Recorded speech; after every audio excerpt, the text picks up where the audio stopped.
And I'll tell you a true story that I made up. Okay?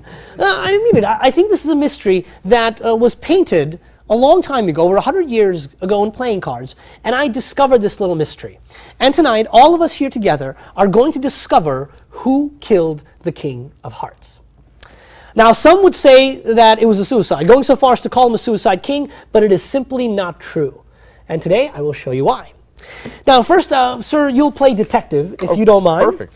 We've got a pack of playing cards here, 52 different cards. I'd like you, if you don't mind, I want you to cut the cards for me, if you would.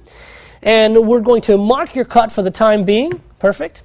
And then I also have a little card, and everyone at home can play along. I'd like you to look for a card, not a king or a queen, but any number card that you see, and get a good one in your mind, and we're going to come back to that in just a moment. So now, why was this a murder? Well, one day, while looking at the cards, I discovered something very, very strange.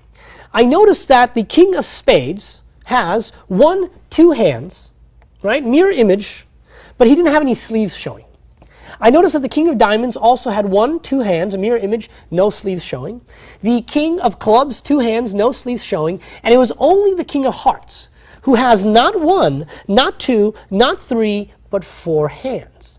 An extra pair. I was very curious. Upon further examinations, I discovered that the hand that is resting on the chest and the hand that is committing the murder are two different sleeves.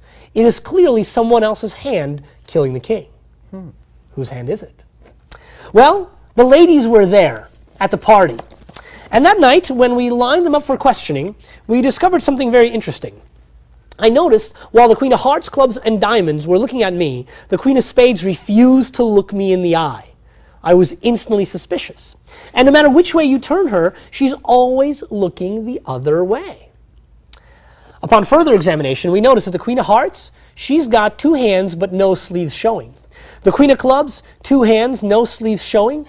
The Queen of Diamonds, two hands, no sleeves showing. It is only the Queen of Spades that has her sleeves showing. And if you look closely and you look at that rich bloody red, and you look at that gold, black, gold, those three lines, and you look at the hand committing the murder, you'll see the same rich red, the same gold, black, gold. It is clear that she killed the king. Now, why did she do this? Was the murder set up to collect the insurance money? I don't know. We're not here to guess at motives. We're only here to look at the cold, hard facts.